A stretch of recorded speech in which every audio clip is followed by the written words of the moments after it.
आता पाहूयात टॉप 9 महत्त्वाच्या बातम्या।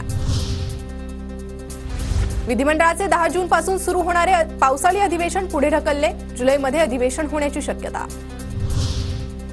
भाजपचे राष्ट्रीय अध्यक्ष जे.पी. नड्डा यांनी हिमाचल प्रदेशमध्ये बजावला मतदानाचा हक्क, तर उत्तर प्रदेशचे मुख्यमंत्री योगी आदित्यनाथ यांनी यूपीतील गोरखपूरमध्ये केलं मतदान।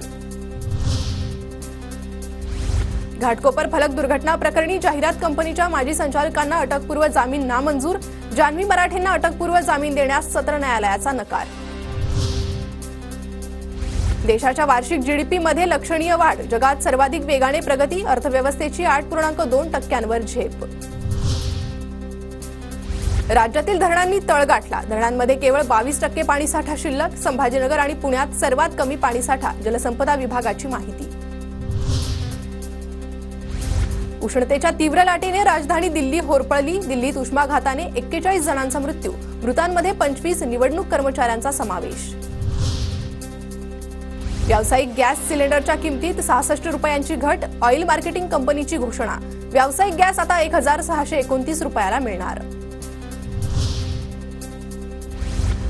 सर्वसामान्यांची लालपरी झाली 76 वर्षांची, 1 जून 1948 रोजी पुणे अहमदनगर मार्गावर एसटीची पहिली बस धावली होती। गाढवाचं लग्नमधील गंगी पात्र साकारणाऱ्या ज्येष्ठ अभिनेत्री प्रभा शिवणेकर काळाच्या पडद्याआड, पिंपरीमधील एका खासगी रुग्णालयात वयाच्या 81व्या वर्षी घेतला अखेरचा श्वास।